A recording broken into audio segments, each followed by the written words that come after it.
한국의 부동산 시장에서만 나타나는 오류인데 공급이 부족하다라는 얘기하고 그리고 공급이 수요를 스스로 창출한다는 약간 환상에 빠져 있어요. 살고 싶은 마음은 수요가 아니에요. 살 수 있어야죠.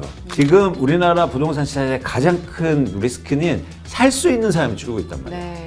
좋은 부동산과 가격이 오를 수 있는 부동산과 다릅니다.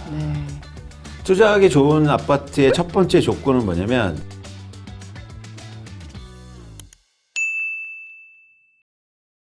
안녕하세요. 브릿지 김효정입니다. 저희 오늘 모신 분은요. 사실 저희 얼마 전에 출연을 하셨었는데 최근에 너무 핫하셔가지고 저희도 다시 안 모실 수가 없었습니다.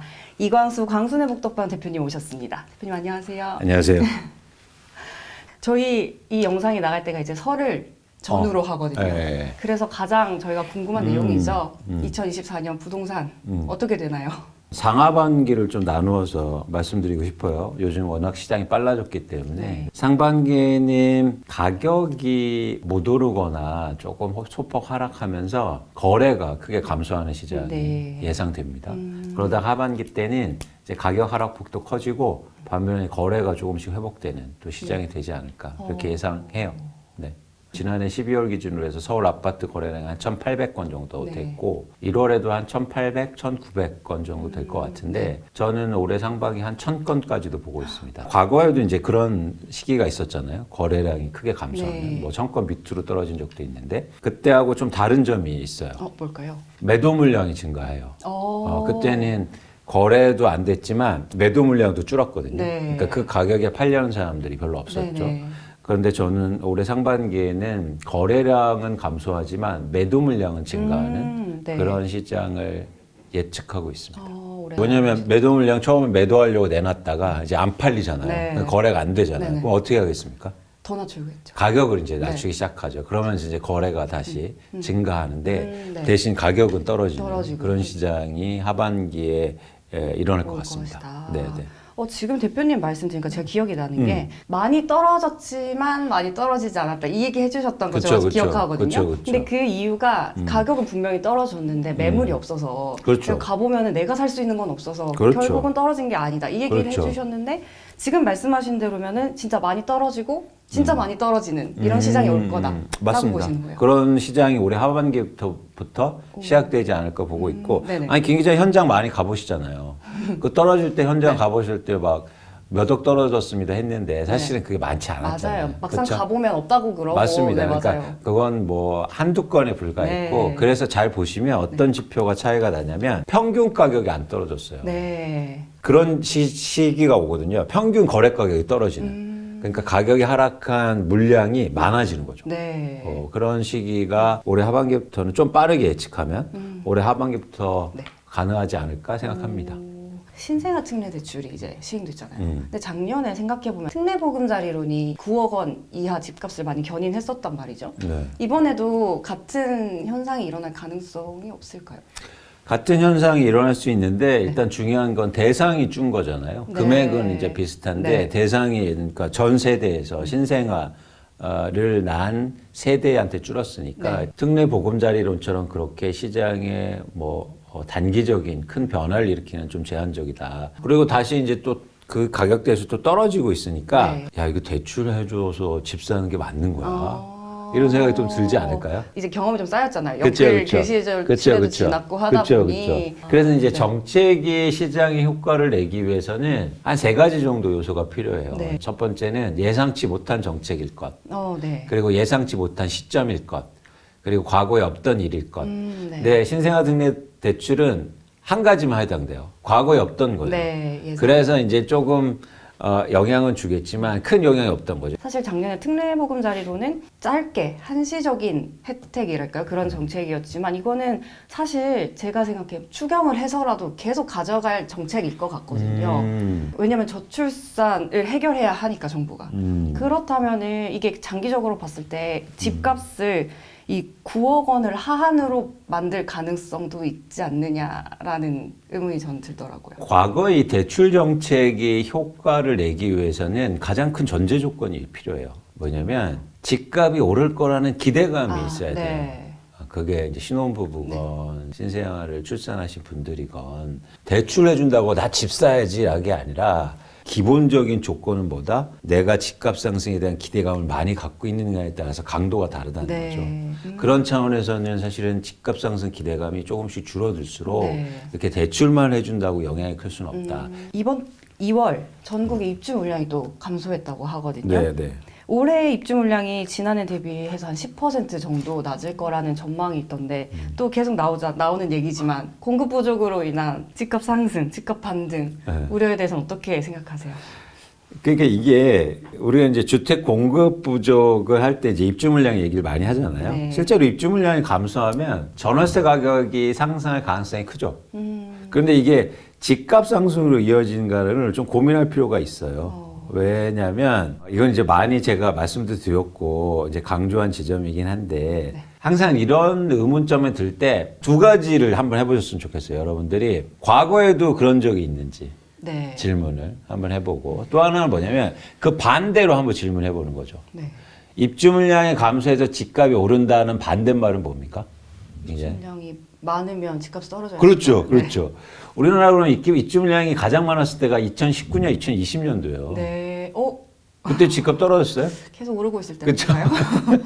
그렇군요. 그러니까 이게 뭔가 이상하다라는 네. 걸 이제 여러분들이 아셔야 되고 두 번째는 뭐냐면 과거에 그럼 이런 일이 없었냐? 2008년부터 2009년까지요. 여러분들 실제로 한번 찾아보세요. 공급 부족이라고 쳐보시고 그러면 지금하고 똑같은 뉴스가 나옵니다. 주택 인허가 물량 반토막, 입주 물량 뭐 엄청나게 감소한다. 그 다음에 바로 이어지는 게 그럼 2, 3년 후에 집값 폭등 이렇게 나와요. 2, 3년 후면 그럼 2011년과 2012년 아닙니까? 이때가 집값이 우리나라 제일 많이 빠졌을 때예요. 그러네요.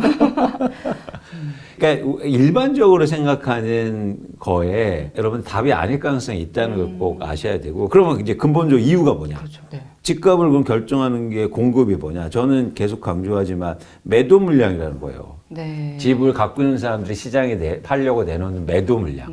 이게 공급이지 건설사가 집을 안 지어도 집을 갖고 있는 사람이 팔려고 시장에 매물을 많이 내놔요. 그건 공급 증가예요. 그렇기 때문에 2011년, 12년도에 집값이 많이 빠진 겁니다. 여러분 집값을 결정하는 공급은 집을 갖고 있는 사람이 시장에 내놓는 매물의 양. 그게 공급이고 그 공급을 가장 주목해서 보실 필요가 있다. 그래서 제가 서두에도 매도 물량 얘기를 드린 거예요. 그런 원리면은 수요는 이제 앞으로 조금 줄 걸로 전망되니까 이제 집값을 또 하나는 이제 김 기자님 말씀하신 되게 중요한 거예요. 집값은 또 공급만 아니라 모두 결정한다? 수요도 결정해요. 수요 얘기를 안 한다는 거예요. 우리 한국의 부동산 시장에서만 나타나는 오류인데 공급이 부족하다라는 얘기하고 그리고 공급이 수요를 스스로 창출한다는 약간 환상에 빠져 있어요. 내가 그 집에 살고 싶은 거하고 살 수 있는가는 다른 차원이죠.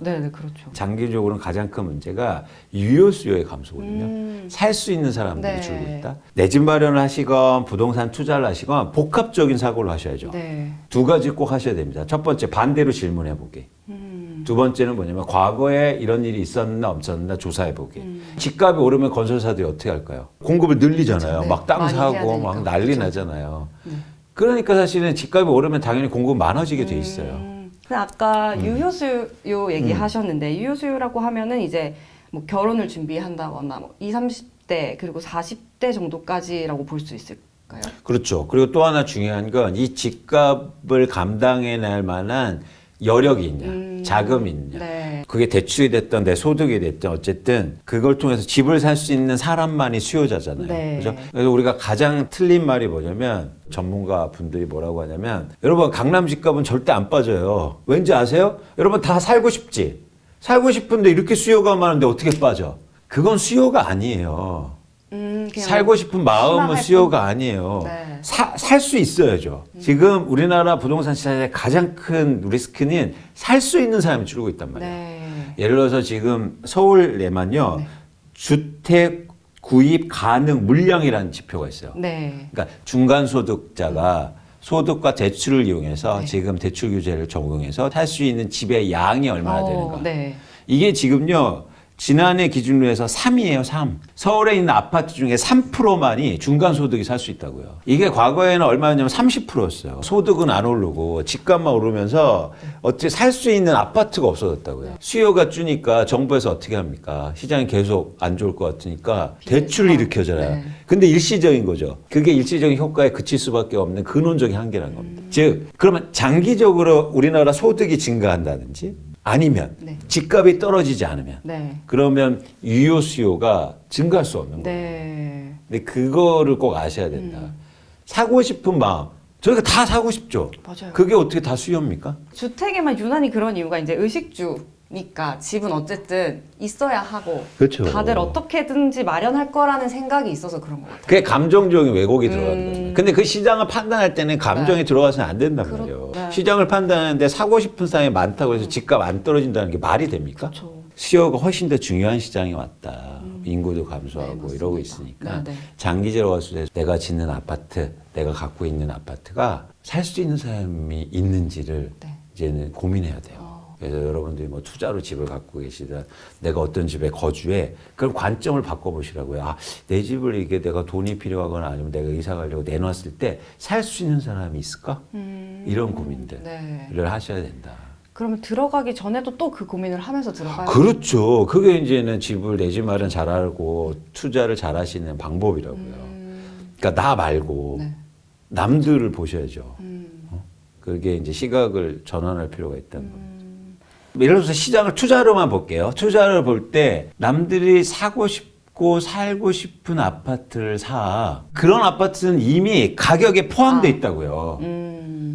이해하셨죠? 네, 네, 네. 그러니까 단순하게 얘기하면 좋은 아파트와 투자하기 좋은 아파트하고는 다른 의미예요. 왜냐하면 가격이라는 요소가 들어가 있기 때문에. 네. 그렇죠? 그러니까 제가 주식시장하고 비교를 많이 하는데 뭐 제가 주식시장 얘기하면 어떤 분들이 야 부동산과 주식을 어떻게 비교해 하는데 비교해야 돼요. 왜냐하면 부동산도 투자화돼 있기 때문에. 그러면 삼성전자 엄청나게 좋은 회사야. 근데 삼성전자가 좋은 주식이냐는 다른 얘기예요. 좋은 주식은 뭐예요? 회사가 안 좋아도 가격이 오를 주시잖아요. 가격이 포함돼 있다고요. 네. 근데 부동산 회사는 그걸 아주 쉽게 그냥 아무 생각 없이 얘기해요. 좋은 부동산과 가격이 오를 수 있는 부동산과는 다른 의미다. 네. 좋은 부동산의 가격이 이미 높아. 네. 그리고 다 포함됐어. 네. 그러면 그거 가격이 안 오르는 거예요. 근데 우리는 좋은 부동산은 다 가격이 오른다고 생각해요. 네. 아니다. 관점을 또 다르게 새롭게 접근하는 게 굉장히 중요합니다. 그래서 의사 선택을 하시라고요. 난 돈 안 벌 거야. 집값 떨어져도 좋아. 그러면 그냥 비싼 거 사시면 돼요. 나는 내 집에 살면서도 가격이 올랐으면 좋겠고 대부분의 자산이니까. 그리고 빚으로 샀으니까 가격이 오르면 좋겠다. 그러면 다른 관점으로 접근해 보시라고요. 네. 근데 우리는 이걸 자꾸 혼동해서 얘기합니다. 그래서 서울 거기 지역 좋지. 그래서 거기 사시면 돼요. 라는 말은 틀렸다고요. 만약 그거를 투자 관점으로 본다면. 네. 그건 가격이 이미 다 그렇게 생각하기 때문에 가격이 비쌀 거예요. 네. 당연히. 그죠? 그러면 좋은 아파트는 저희가 이미 다 알고 있잖아요. 뭐 강남에 있는 거, 신축들, 대단지. 그렇죠. 그러면 투자하기 좋은 아파트 그런 건 어떤 게 있을까요? 뭘 봐야 될까요? 투자하기 좋은 아파트의 첫 번째 조건은 뭐냐면 가격의 변동성이 커야 돼요. 그래야 기회가 생기니까. 네. 우리는 이때 시장이 안 좋을 때 잘못 생각하시는 게 가격이 안 빠진 게 안전한 게 아니에요. 가격이 많이 빠질수록 안전해요. 왜죠? 특히 부동산은 사용 가치가 있기 때문에 많이 빠지면 가치에 근접한다고요. 더 이상 안 빠져요. 네네. 주식하고는 달라요. 주식은 쓸 수 없죠. 네, 그게 계속 빠져. 그렇죠. 그래서 주식 투자하실 때 시장이 안 좋을 때 빠진 주식 사면 안 돼요. 계속 빠질 수 있거든. 네. 그렇죠. 그런데 부동산은 많이 빠지면 안전해요. 사용 가치가 받쳐주거든. 그래서 가격의 변동성이 커야 돼. 안 오른 아파트하고 가격이 많이 빠진 거하고 또 다른 거예요. 이해하셨죠? 네. 많이 빠진 거 올랐다가 떨어진 거잖아요. 그렇죠. 네. 가격의 변동성이 큰 아파트가 투자하기 좋은 아파트죠. 그런 아파트를 내 집 마련하셨으면 좋겠고. 네. 그런데 공통적으로 보니까 가격의 변동성이 큰 아파트들의 공통점은 전월세 비율이 높아요. 즉 무슨 얘기냐면 투자로 누군가 많이 보유하고 있다는 거예요. 네. 우리가 살기 좋은 아파트는 다 거주 비율이 높아요. 그렇죠. 새 아파트 네. 이런 거. 거주 비율이 높으면 변동성이 크겠습니까? 크지 않죠. 그렇죠. 다 살고 있는데. 그렇죠. 예. 그런데 예를 들어서 투자하기 좋은 아파트는 누군가 이미 투자를 많이 해놨어요. 네. 가격의 변동폭이 커요. 대표적으로 우리가 강남 3구에서 송파구를 본 이유가 그거예요. 송파구가 가격의 변동성이 크기 때문에 좋은 거예요. 아. 빠지니까. 송파구 많이 빠졌다, 이제 뭐 끝났다, 이런 얘기들은 다 그러면은 잘못된 생각이에요. 그렇죠. 빠지면 좋은 거라니까요. 이제 올라가려면 남은 올랐잖아요. 그게 제일 많이 네, 올랐다고. 그렇죠. 2023년도에. 네. 다시 빠지고 있거든. 네. 그래서 이건 변동성이 봐야 된다. 이 변동성을 부동산 시장에서 보시는 게 되게 중요하다. 네. 그게 투자하기 좋은 아파트고, 저는 왜 투자를 강조하냐면, 제가 막 부동산 투기 투자 막 하자는 게 아니에요. 무주택자분들이 내 집 마련 하실 때도 이런 관점으로 접근하시라. 네. 그래야 무리한 투자 안 하고 내 집 마련 잘 하실 수 있다.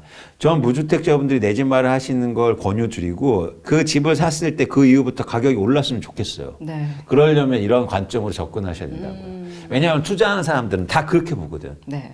그리고 두 번째는 뭐냐면, 그러니까 비슷한 지표들이에요. 예를 들어서 자가 점유율이 낮고, 네. 그 다음에 이제는 거래 회전율이 높아야죠. 그래서 1년 동안 이 아파트가 단지 아파트인데 거래가 몇 건 됐는지 비율을 계산해내는 게 중요해요. 네. 예를 들어서 헬리오시티는 대단지니까 그렇죠. 1년 동안 거래가 많이 되겠죠. 네. 근데 그건 의미가 없어요. 왜냐하면 비율을 계산해놔야죠. 네. 그게 9,500가구, 10,000가구 되는데 10,000가구에서 몇 채가 거래되느냐.